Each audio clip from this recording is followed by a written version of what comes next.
Hola, nos da mucho gusto que nos acompañes hoy. Esperamos que puedas sentirte amado y aceptado en medio nuestro. No somos un edificio, somos una gran familia. No somos perfectos, somos discípulos deseosos de amar, crecer y servir. Deseosos de amar a Dios y a nuestro prójimo. Crecer en una relación con Dios y nuestros hermanos. Y servir a nuestra comunidad, compartiendo con otros lo que Dios nos ha dado. Es nuestra visión vivir para que todos a nuestro alrededor puedan experimentar el poder de Dios, su bondad, su gracia, su fidelidad, su eterno amor y sobre todo su gran poder para restaurar. Creemos que sin importar lo que haya ocurrido en tu vida, Dios todavía tiene un plan contigo. Por eso nos alegramos de que estés aquí con nosotros, pues estamos confiados de que hoy será una nueva oportunidad para experimentar el poder de Dios. Bienvenido a tu nueva familia.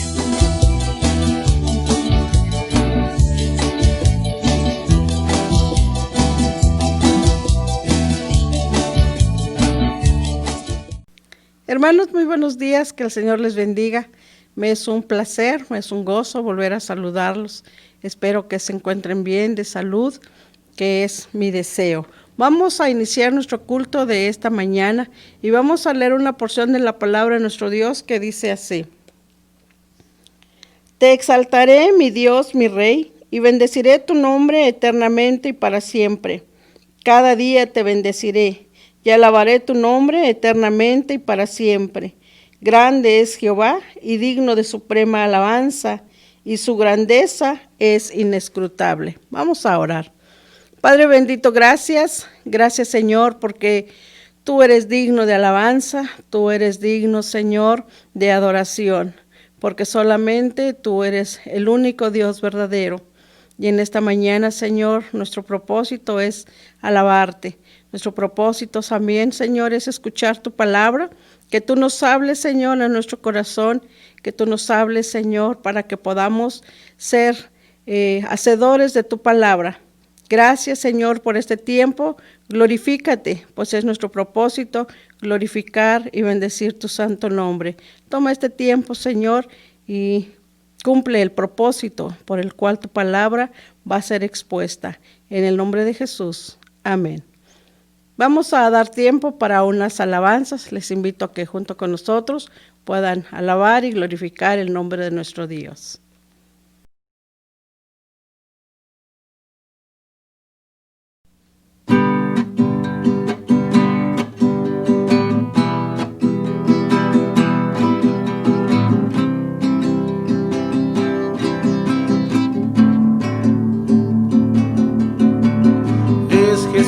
La roca fiel es Dios, mi eterno juez es Él, mi fe está en Él, mi alma siempre a Él le confiaré.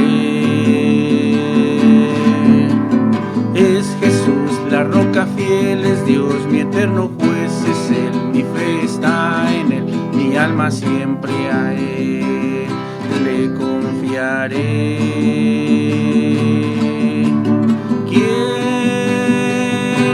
Podrá separar del amor de Jesús. ¿Quién podrá?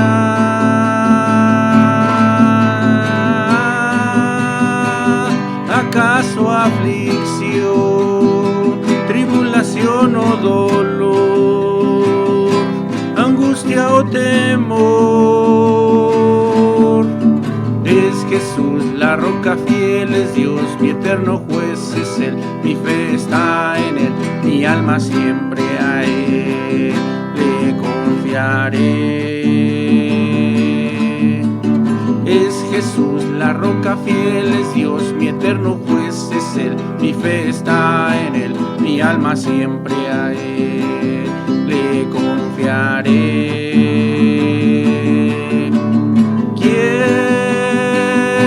Podrá separar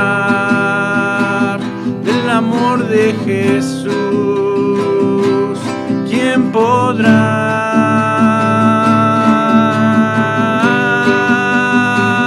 ¿Acaso aflicción, tribulación o dolor, angustia o temor? ¿Quién podrá?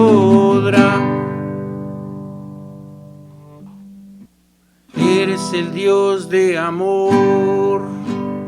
Dios que nos da salvación incomparable, es nuestro Dios, Dios de los pobres y Dios de los que sufren dolor, nos ha traído su salvación. Mi Dios es grande, mi Dios es fuerte, nadie es igual, nadie le hace frente. Dios sana y salva, da de su gracia, mi Dios, mi Dios.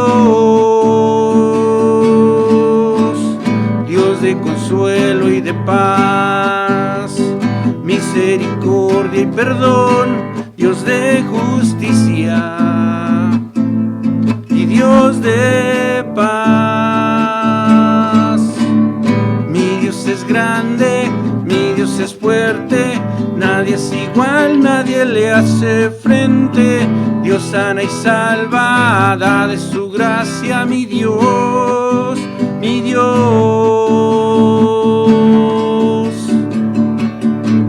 Y si Dios con nosotros, ¿quién pues contra nosotros? Y si Dios es quien salva, ¿quién nos condenará? Y si Dios con nosotros, ¿quién pues contra nosotros? Y si Dios es quien salva, ¿quién nos condenará?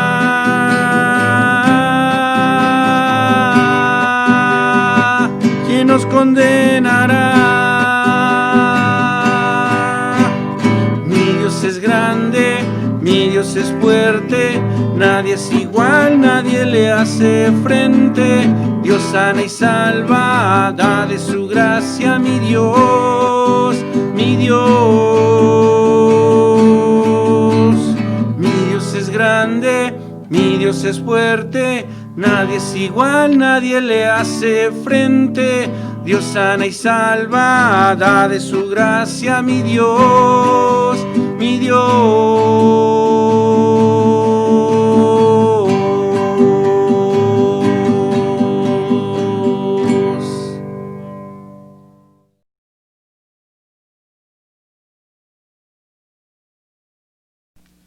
En la vida cristiana, nada nos debería de robar nuestro gozo, a excepción del pecado.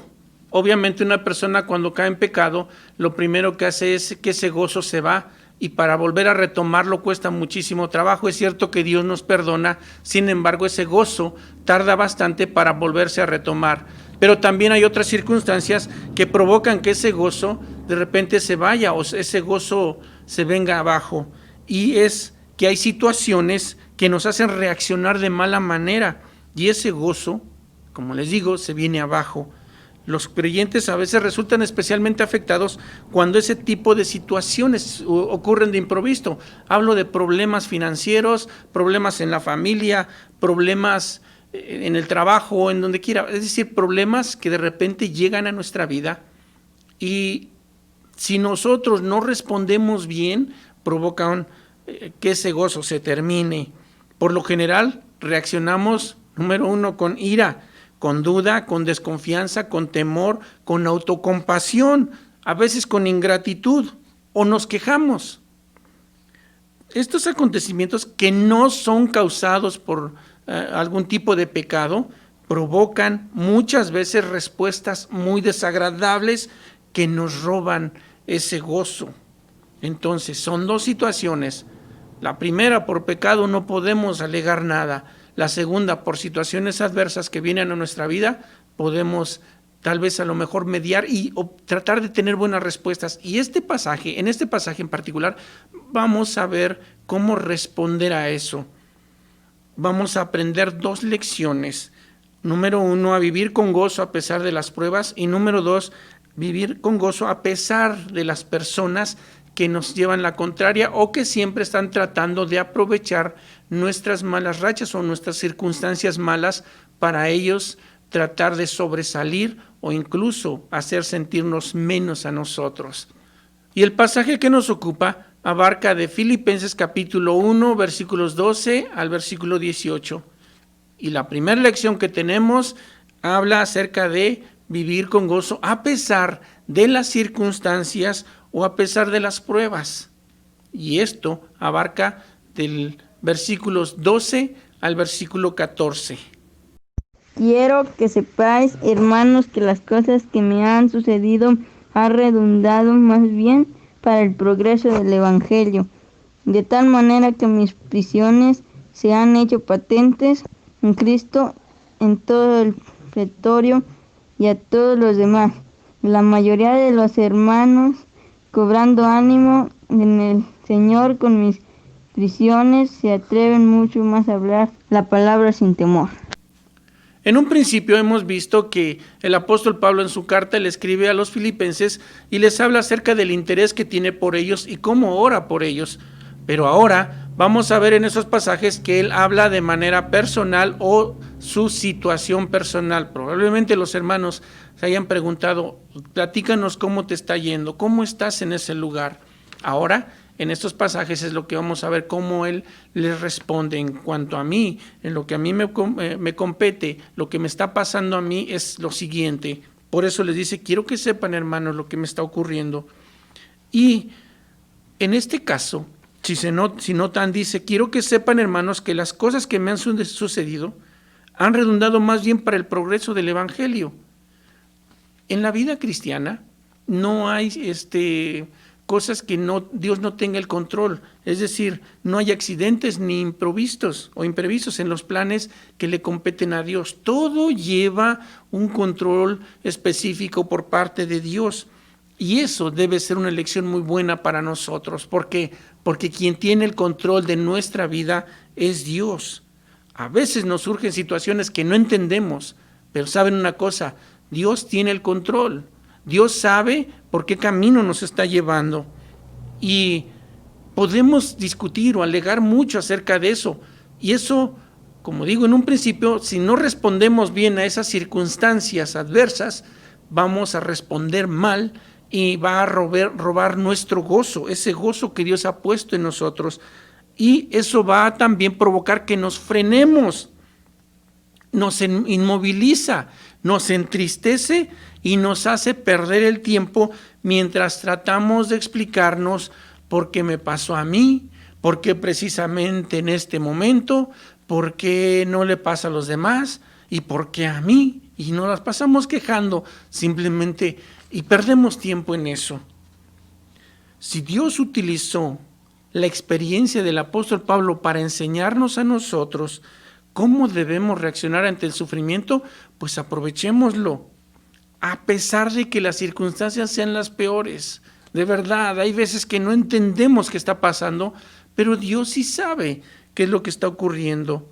Solamente se trata de confiar en Él, en eso radica todo. ¿Por qué? Porque si un día le dijimos, Señor, te entrego mi vida, te entrego lo que soy, podemos tener la plena confianza que Él sabe por qué rumbo te está llevando a ti, por qué rumbo me está llevando a mí.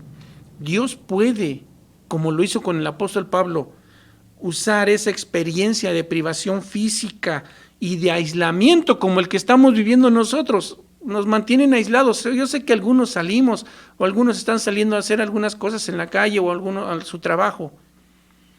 Pero aún en medio de esta experiencia, Dios puede convertirlo en una fuente de bendición personal y en una fuente de bendición para los demás cristianos. Aún estando en una situación de aislamiento, recordemos una vez más, el apóstol Pablo estaba preso, pero eso no detuvo el avance del Evangelio, por eso él lo dice. Esto que me ha ocurrido no es que no detuvo el Evangelio, el avance del Evangelio, más bien redundó para el progreso, para que siguiera avanzando, para que se siguiera predicando. En el versículo 13 nos dice lo siguiente: de tal manera que mis prisiones se han hecho patentes en Cristo en todo el pretorio y a todos los demás. Hasta antes de estar preso, Pablo les había predicado a muchos, pero ahora en este momento, ¿qué creen? Un guardia estaba encadenado a él. Cada 4 horas cambiaban ese guardia. ¿De qué supones que hablaban? Si él le había compartido a muchos antes, pero ahora que estaba preso por causa del Evangelio y para mantenerlo a buen resguardo, un guardia un guardia de imperial romano, lo mantenía encadenado, es decir, estaba encadenado a él todo el tiempo y cada 4 horas había cambio de guardia. 4 horas tenía oportunidad el apóstol Pablo para hablar con él del evangelio. ¿De qué otra cosa hablaba él? Así que si había un cambio de guardia, el siguiente decía, oye, pues me está tratando de hacer cristiano, y ya venía el otro y pues tenía que escucharlo o preguntarle por qué estás preso. De hecho, muchos de esos guardias se convirtieron al cristianismo. Dicen que más adelante un escritor antiguo comentó que cuando el gobierno romano se dio cuenta de que muchos guardias o muchos del gobierno romano eran cristianos, se preocupó y muchos murieron por causa del evangelio.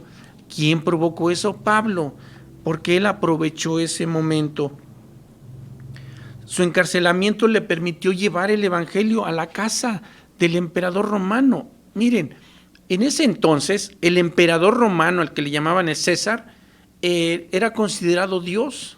Así que nadie más podía pedir a otro Dios si no era el emperador romano en ese entonces. Pero Pablo, que estaba preso por causa del evangelio, de hecho era ilegal en ese entonces ser cristiano o pedirle a otro Dios. Por eso lo llevan preso, por eso lo tienen preso. Pero él aprovecha esa circunstancia, no se detiene. De otra manera hubiera sido imposible compartir el evangelio a estos hombres, a estos guardias, y menos en la casa de este hombre. Y así son los caminos de Dios. Él utiliza todas las maneras posibles para que el avance del evangelio se lleve a cabo. Hay muchas maneras, pero muchos de nosotros como que en eso las circunstancias nos apagan, nos sentimos mal y no queremos avanzar, no entendemos. Pero Dios sabe por qué rumbo nos está llevando. Él quiere que su mensaje llegue a todo el ser humano, en cualquier tipo de sociedad, y eso incluye a la clase política, incluye a la clase empresarial, a los estudiantes, incluye a cualquier ser humano. A todo el ser humano, Dios lo incluye y busca la manera de cómo ese propósito se cumpla. Versículo 14 dice lo siguiente: y la mayoría de los hermanos, cobrando ánimo en el Señor con mis prisiones, se atreven mucho más a hablar la palabra sin temor. El hecho de que Pablo estuviera preso no significaba que los hermanos se hubieran quedado callados. Probablemente hubo algunos que sí pensaron, pues ni modo, lo encerraron. ¿Qué hacemos? ¿Nos quedamos sin nada? Pues ya no podemos hacer nada. Pero cuando ellos escuchan esto, cuando ellos se dan cuenta que Pablo sigue compartiendo el evangelio a los guardias con los que él convive cada día, ellos toman fuerza y comienzan a predicar. Ellos no estaban presos, ellos comienzan a compartir ese mensaje, ellos comienzan a decirle a la gente el mensaje del evangelio. Se atreven mucho más a hablar la palabra y ahora lo hacen sin temor, porque a pesar de que Pablo estaba preso, ellos no, entonces tenían la libertad de hacerlo. Y provocó eso en ellos, un ánimo y un valor para poder hacerlo. Miren, 3 cosas por lo menos aquí. Ellos veían que Pablo tenía gozo en medio de esas pruebas.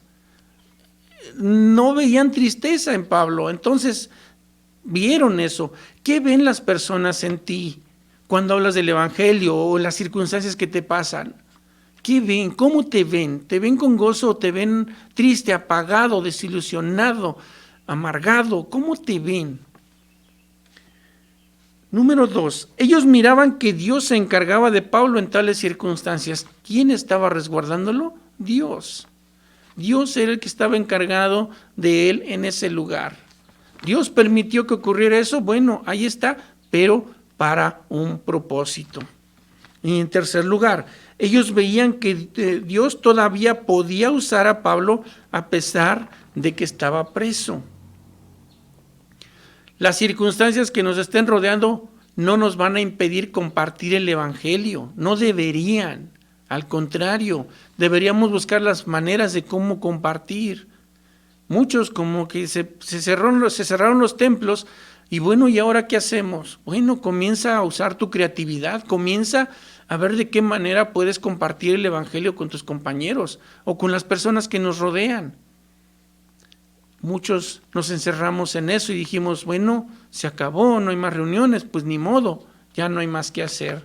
Tengan mucho cuidado, porque a pesar de las circunstancias, podemos nosotros servir a Dios, podemos nosotros regocijarnos en compartir el evangelio a otros, no importando en cómo estemos pasándola.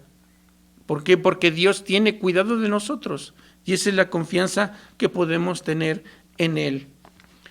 La segunda lección que tenemos, poder avanzar o poder servir o poder gozarnos, regocijarnos, a pesar, yo le pongo de esta manera, a pesar de la competencia o a pesar de aquellas personas que están contra nosotros, que siempre nos llevan la contraria en algo, porque no están de acuerdo en cómo pensamos nosotros. Probablemente crean lo mismo que nosotros, probablemente sean incluso de la misma congregación o de la misma denominación o de la misma familia o comunidad, pero no les caemos bien. ¿Por qué? Porque a lo mejor hay logros que tenemos o qué sé yo, o quiero ponerme de este lado, o si nos ponemos del lado contrario, vemos gente que está superada o se ha superado y de repente surge algo que no nos gusta. Pero vamos a ver eso, el asunto de aprender a vivir a pesar de ese tipo de personas. Versículo 15, vean lo que dice. Bueno, esto abarca del versículo 15 al versículo 18. Algunos, a la verdad, predican a Cristo por envidia y contienda, pero otros de buena voluntad. Los unos anuncian a Cristo por contención, no sinceramente, pensando añadir aflicción a mis prisiones. Pero los otros por amor, sabiendo que esto pues para la defensa del Evangelio. Que pues, no obstante, de otras maneras o por pretexto o por verdad, Cristo es anunciado y en esto me gozo y me gozaré aún. Noten lo siguiente, aquí se menciona a unos predicadores, pero estos predicadores se les menciona que ellos predican, pero con motivos pobres. Hay dos motivos pobres que ellos tienen. Sí, predican la palabra. No está el apóstol Pablo diciendo que ellos eran herejes, no, sino que está diciendo que están predicando por unos motivos que no tenían ni sentido. Y eso puede sonar incluso muy parecido a lo que ocurre en nuestros días. Los celos, la rivalidad, el partidismo, por lo regular siempre caracterizan a la iglesia en general. En vez de amar y de aceptarlos, se exigen a sí mismos. Es decir, si no estás de acuerdo con lo que yo hago, entonces no me caes bien. O sabes que tú estás haciendo las cosas de forma diferente a como nosotros las hacemos. Eso no me gusta. Es decir, como que hay ese choque. Y en la familia o en la comunidad ocurren lo mismo. Ahora, un dato interesante, interesante en ese sentido, la envidia, porque son dos cosas, les decía, son dos motivos pobres por los que ellos predicaban. La envidia desea que otros no tengan lo que tienen. Eso es la envidia. Y se relaciona estrechamente con los celos. ¿Qué son los celos? Los celos son el deseo de tener lo que otro posee. Notan esto. Los celos son el deseo de tener lo que otro posee. Y ellos tenían este sentimiento para con el apóstol Pablo, una envidia. Es que no me gusta que tengas eso. El apóstol Pablo había tenido un ministerio muy floreciente. Las personas habían aceptado a Cristo. Es decir, él había avanzado en el evangelio. Probablemente la gente lo escuchaba más a él que a los otros. Pero eso les causó esa envidia. No les gustó. Y como vemos, va acompañado de los celos. La segunda palabra, la palabra rivalidad o contienda en este caso, es interesante también. ¿Saben por qué? Porque incluye el significado de provocar y se hace referencia a los espíritus que provocan conflictos. Entiéndase, demonios, espíritus que provocan conflictos. Ahora, la envidia y las rivalidades o las contiendas son siempre dos factores que provocan toda clase de conflictos dentro de cualquier iglesia, de cualquier comunidad o de cualquier familia. Esos dos factores siempre van a provocar conflictos en general. En el Antiguo Testamento, en la Escritura, vemos la historia de Job, una persona que era multimillonaria, archirrequete recontra millonario, pero un buen día, un mal día, llega Satanás al cielo y le dice a Dios, oye, entre plática, ¿qué estás haciendo? No, pues vengo de rodear la tierra. Y Dios le dice, ¿no has considerado a mi siervo Job, que pues siempre me alaba, siempre está al pendiente y en comunión conmigo? Y el diablo le dice, pues te alaba y está contigo, pero por todo lo que le das, pero quítale lo que tiene y verás que si no maldice en tu cara. Y Dios le dice, bueno, te doy permiso. Y una y otra vez lo hace hasta que queda este hombre sin nada. Pero en medio de todo eso, este hombre no maldijo a Dios. Perdió todo, perdió sus tierras, sus animales, su ganado, su familia y por último su salud. Él estaba sentado sobre ceniza rascándose porque tenía úlceras en el cuerpo y aún así no maldijo a Dios. Su esposa sí, su esposa le dijo, todavía estás así, te mantienes firme, ¿por qué no mejor maldices a Dios y te mueres? Job se enojó con ella, pero él no maldijo a Dios en todo eso. Pero tenía unos amigos. Ellos venían y según a consolarlo, pero en realidad lo que estaban diciéndole era, a mí se me hace que tú tienes problemas, a mí se me hace que hiciste algo malo, por eso estás así. No pasan estas cosas sin antes que haya ocurrido algo malo. Y esto pudiera ser que también hayan sentido lo mismo esos predicadores de ahí de Roma. Y solamente como para pensar algunas cosas que hayan dicho. Y ojo, porque yo creo que muchas veces nosotros lo hemos dicho o lo hemos escuchado de alguien que de repente tiene la tendencia de querer explicar el por qué al otro hermano, a los hermanos o a la hermana o a los muchachos o a aquel muchacho, aquella muchacha le está pasando algún tipo de desgracia. Vean lo siguiente, probablemente ellos pudieron pensar y decir que era un castigo del Señor por algún pecado oculto. Noten que incluso los discípulos de Jesús también dijeron cuando vean a un hombre, oye Señor, este está así porque cometió un pecado, ¿por qué? Y Jesús le contestó de otra manera, no es por eso. Lo segundo, otra expresión, porque le faltaba fe para obtener la victoria de su liberación, porque no aprovechó el poder del Espíritu Santo. Creo que esto aplica en la actualidad. No tuvo fe o no tienen fe, por eso están como están. Pudieran haber dicho eso del apóstol Pablo también, porque si hubiera tenido fe, Dios lo hubiera liberado. Es más, no cree en el poder del Espíritu Santo, por eso está preso, por eso lo tienen allí. Digo, a veces pensamos eso, es que no, a lo mejor no tiene suficiente fe. Ojo y cuidado con eso. Tercero, pensaban que ya no era útil. De otra manera podrían decir, bueno, ¿por qué Dios no lo liberó como lo había hecho antes en Filipos? A ver, entonces ya no es útil. ¿Sabes qué? Pues ya no eres útil y lo meten preso. Son cosas que, insisto, como que hacen que uno se derrumbe anímicamente, no moralmente, sino anímicamente. Que alguien nos diga eso, a lo mejor ya no eres útil para Dios, pues sí duele. Tú no tienes fe, pues igual nos pega. Pero otro más, tal vez sea el más fuerte. El Señor lo mantuvo en prisión por causa de una predicación deficiente y engañosa de la palabra de Dios. O sea, ¿sabes qué? Se me hace que tú estabas predicando mal o estabas enseñando mal, por eso Dios dijo, ¿sabes qué? Tú no estás enseñando bien, así que vámonos. Mejor te encierro para que ya no sigas hablando. Eso es más doloroso, sobre todo para alguien que le gusta compartir la palabra de Dios. Miren, todo esto ocurre en la actualidad con lo que ahora estamos viviendo. Noten que muchos de repente dicen eso. Es que no tienen fe, es que no creen en el poder del Espíritu Santo, que es sanador, es que no creen en lo que Dios puede hacer, o a lo mejor Dios permitió eso, y empiezan a sacar muchas tipo de comentarios respecto a lo que estamos viviendo. Pero no, notemos que Dios no piensa de la misma manera que nosotros.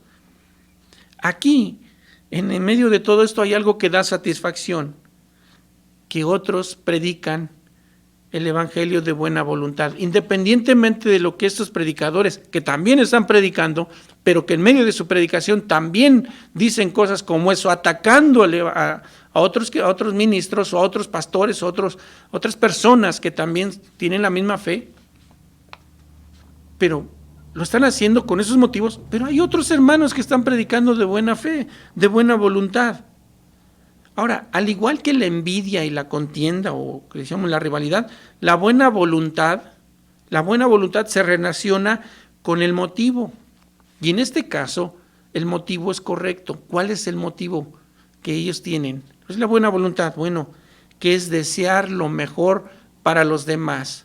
Yo no voy a predicar criticando a mi hermano, criticando al otro, criticando a aquel pastor, o criticando a aquel cómo hace las cosas, o por qué le está pasando eso, o por qué le pasó aquello. No voy a predicar minimizando el trabajo de otro hermano. No, voy a predicar porque deseo lo mejor para los demás. De buena voluntad lo voy a hacer porque deseo que aquella persona conozca de la palabra de Dios, porque deseo lo mejor para él. Es predicar a Cristo por amor, es hacer las cosas por amor a Dios y por amor al prójimo. Noten entonces esta situación que estaba viviendo él. Versículo 16 al 18 nos menciona lo siguiente: los unos anuncian a Cristo por contención, no sinceramente, pensando añadir aflicción a mis prisiones, pero los otros por amor, sabiendo que estoy puesto para la defensa del evangelio. ¿Qué pues? No obstante, de todas maneras, o por pretexto o por verdad, Cristo es anunciado, y en esto me gozo y me gozaré aún. Vean entonces la actitud de Pablo, esa actitud que pocas veces nosotros tenemos en medio de la adversidad. En el versículo 16, Pablo menciona otra vez este asunto de aquellos que predican. Ahora, no es que su doctrina era mala, como les mencionaba, que estaban equivocados, no, porque ellos anunciaban a Cristo. El problema es que no lo hacían con buenas intenciones. Y hago una acotación, un pequeño paréntesis. La palabra contención en un principio significaba solamente trabajar por un salario, es decir, trabajo y me van a pagar. Solamente eso significaba, pero con el paso del tiempo se adquirió el significado de buscar únicamente los intereses personales, es decir, hasta sin escrúpulos. Y se aplica, ¿qué creen? Alude a profesionales que procuraban sin piedad escalar hasta la cima de sus carreras, y a políticos que buscaban ocupar un cargo a cualquier precio, sin importar si pasaban por encima de otros. Eso es lo que tenía ese asunto de contención.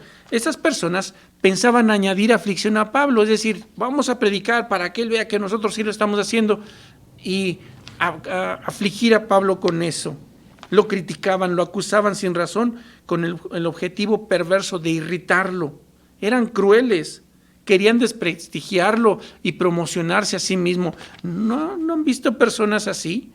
Yo creo que si ustedes se miran al espejo van a conocer a uno que probablemente en algún momento lo hizo, desprestigiar a otros, con tal de que ellos se promocionen a sí mismos. Pero con todo esto, él no buscaba ser comprendido, mucho menos defenderse. El propósito porque él está puesto, como dice ahí en la palabra, versículo 17, sabiendo que estoy puesto para la defensa del evangelio, él prácticamente lo dice: tengo una consigna, es decir, me dijeron, Dios me puso para predicar el evangelio, eso voy a hacer. Él está pensando en el guardia que tenía a un lado, que está en servicio. ¿Sabes qué? Esto es lo que te asignamos, este es el servicio que te hemos asignado. Él así lo ve. ¿Qué servicio nos ha asignado Dios en nuestra vida?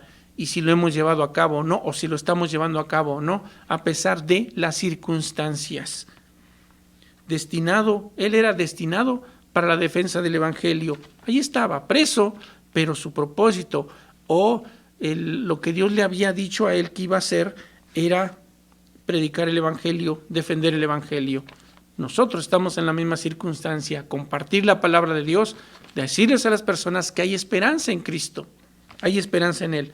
Ahora, él pregunta lo siguiente, ¿qué pues? Y se responde, que no obstante, de todas maneras, o por pretexto o por verdad, Cristo es anunciado, y en esto me gozo y me gozaré aún. No importa. Una cosa es cierta, la palabra de Dios es siempre poderosa, sin importar el tipo de maestro que lo esté enseñando o el que lo esté proclamando. Jonás, volvemos en el Antiguo Testamento, era un profeta que tenía unos motivos diferentes por andar predicando. Es más, él predicaba, él les decía a la gente, de aquí a 40 días Nínive será destruido. No lo decía con unas ganas de que la gente se arrepintiera. Sin embargo, la palabra de Dios surtió efecto y la gente se arrepintió. No importa el predicador, cómo lo haga, con qué motivo lo haga, la palabra de Dios es palabra de Él, palabra de Dios. Vean lo que dice en Isaías 55:11. Mi palabra que sale de mi boca no volverá a mí vacía, sino que hará lo que yo quiero y será prosperada para aquello para lo que la envié. En otras palabras, Dios siempre honra su palabra y su palabra siempre produce fruto. Y aquí tenemos una lección. Mientras Cristo sea predicado, no importa quién reciba los honores o el prestigio. Lo importante es que Él sea predicado. Lo importante es que Él sea conocido. No debería de importarnos lo que otros digan de nosotros, ni lo enemistados que estemos con ellos, ni si ellos están de acuerdo con nosotros o no, si estén hablando mal de nosotros. No, ellos están compartiendo el Evangelio, adelante, háganlo.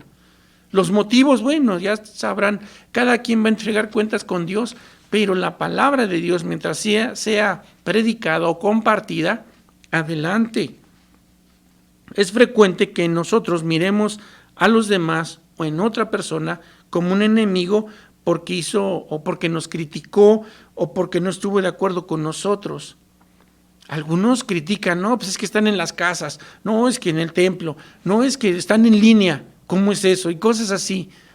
Pueden criticar lo que sea, pero nosotros podemos predicar el Evangelio y no nos debemos de detener. Sea de una manera o sea de otra, lo importante es compartir la palabra de Dios. ¿Qué estás haciendo tú? ¿Estás dejando que esa circunstancia te absorba y estás triste, angustiado, afligido, pensando en cómo va a terminar esto? ¿En qué momento vamos a volver a reabrir o compartir la palabra? No estés pensando en eso. Y quiero concluir con lo siguiente. Yo no sé si te encuentres en medio de una adversidad y qué reacción estés tomando. Probablemente estés tomándolo mal, pero eso te ha robado el gozo. Ya no sientes ese mismo gozo. Pero si ha sido así, bueno, yo te animo a que tomes ánimo, retomes otra vez el ánimo. Mira, Dios es fiel y va a seguirlo siendo. Él no te ha dejado ni te va a dejar, a pesar de lo que hayas pasado, lo que te esté ocurriendo. Retoma otra vez el ánimo y levántate. Permítele usar tu vida para que otros vean en ti ese gozo, a pesar de la adversidad que estés enfrentando. Incluso si hay gente que te critica, tú sigue adelante. Busca una comunión más profunda con Dios. ¿Por qué? Porque el gozo viene de Él, viene de parte de Dios. Vamos a orar. Señor, muchas gracias. Muchas gracias porque en medio de la adversidad, en medio de las críticas de personas, podemos nosotros estar gozosos en ti, confiados en que tú estás haciendo tu perfecta voluntad en nuestra vida y permite que nuestra vida sirva para compartir tu palabra, porque esa no se detiene y es una bendición el que nosotros podamos hacerlo, podamos reflejar a Cristo en nuestra vida y los demás lo vean. Mi Dios, muchas gracias por eso. Quiero dirigirme a ti también, que probablemente estás pasando por adversidad o gente que te ha criticado mucho de cosas que has hecho, pero sabes, Dios quiere que tú vengas a Él y le digas, aquí está mi vida, y Él puede hacer de ti un instrumento útil en sus manos para dar buenas noticias a la gente. de lo que Él ha hecho en tu vida, cómo Cristo puede transformar la vida de una persona. ¿Te atreves? Ora conmigo y dile lo siguiente a Dios. La Biblia dice que si crees en tu corazón que Dios le levantó de los muertos, la Biblia dice que si confiesas con tu boca que Jesucristo es el Señor y crees en tu corazón que Dios le levantó de los muertos, serás salvo. Atrévete a decírselo. ¿Oramos? Señor, aquí estoy, te entrego lo que soy y te pido que me ayudes a vivir conforme a tu voluntad.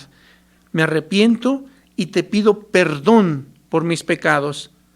Señor Jesucristo, ven a mi vida y comienza a controlar mis deseos, mis anhelos, mis sueños y todas las cosas que yo tengo en mente.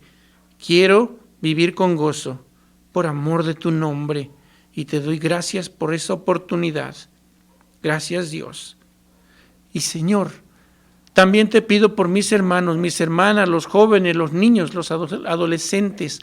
Guárdales, Dios, y permite que en medio de la adversidad, cualquiera que sea, y si hay gente criticándoles, permite que en medio de eso ellos puedan compartir tu palabra con toda libertad y permite que tu amor sea conocido en las gentes que nos rodean y que les rodean a ellos. Guárdalos, protégelos y cuídalos.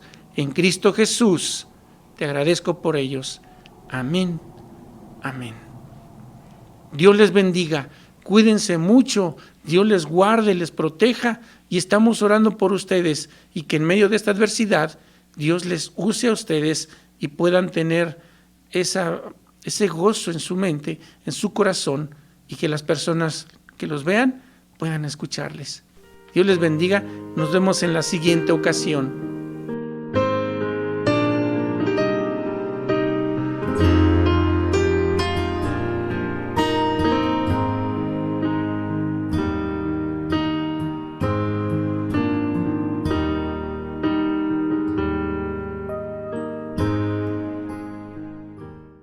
Gracias a Dios, hermanos, porque hemos escuchado su palabra. Y hay un salmo que a mí me gusta mucho, que es el Salmo 19:14, y dice: sean gratos los dichos de mi boca y la meditación de mi corazón delante de ti, oh Jehová, roca mía y salvación mío. Que ese sea nuestro propósito de esta semana, bendecir el nombre de nuestro Dios a través de nuestras vidas.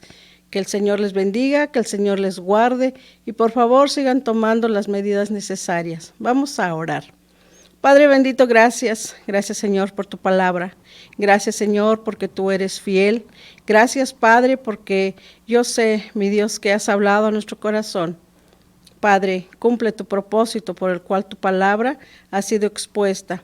Y, Señor, guarda a mis hermanos, guarda a los jóvenes, guarda a los niños, guarda a cada uno, Señor, de los que han escuchado tu palabra y los que viven en esta localidad, Señor, guárdales, protéjales, Señor, y queremos, Señor, que tu nombre sea conocido en este lugar.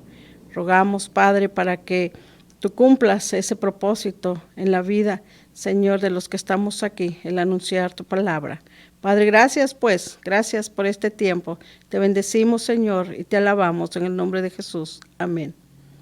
Cuídense, por favor, hermanos. Cuídense y no salgan si no es necesario. Nos vemos pronto y que el Señor les bendiga y les guarde siempre.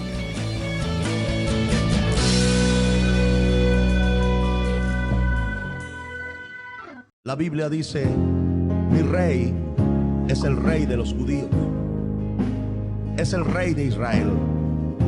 Él es el rey de la rectitud, es el rey de las edades, es el rey del cielo. Él es el rey de gloria, es el rey de reyes. Él es el Señor de señores. Ese es mi rey.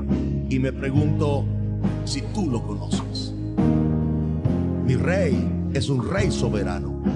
Ninguna medida de cantidad puede definir los límites de su amor. Él es perdurablemente fuerte. Él es completamente sincero. Él es eternamente firme. Él es inmortalmente bondadoso. Él es imperialmente poderoso. Él es imparcialmente misericordioso. ¿Tú lo conoces? Él es el más grande fenómeno que jamás ha cruzado el horizonte de este mundo. Él es el Hijo de Dios. Él es el Salvador de los pecadores. Él es la pieza esencial de la civilización. Él es incomparable. Él no tiene precedentes. Él es la idea más exquisita de la literatura. Él es la personalidad más alta en la filosofía. Él es la doctrina fundamental de la verdadera teología. Es el único calificado para ser el Salvador. Me pregunto, ¿tú lo conoces?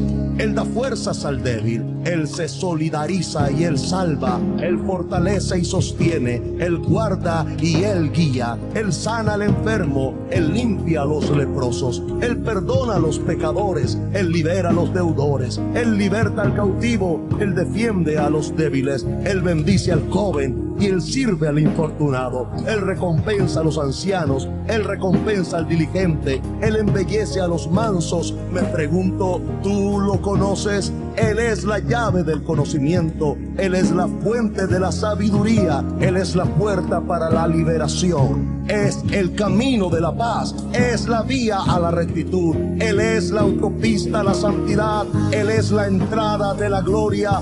Pregunto, ¿tú lo conoces? Su vida es inigualable. Su bondad no tiene límites. Su misericordia es eterna. Su amor nunca cambia. Su palabra es permanente. Su gracia es suficiente. Su reinado es justo. Su yugo es fácil y liviana es su carga. Desearía poder describirlo, pero Él es indescriptible. Él es incomprensible. Él es invencible. Él es irresistible. Tú lo conoces, no lo puedes sacar de tu mente, no lo puedes soltar, no puedes sobrevivir sin Él, no puedes vivir sin Él. Los fariseos no pudieron detenerlo porque ellos entendieron que no podía ser detenido. Pilato no pudo encontrar ninguna falla en Él. Herodes no pudo matarlo. La muerte no pudo limitarlo y la tumba no pudo retenerlo. Él es mi Rey. Él es Jesús.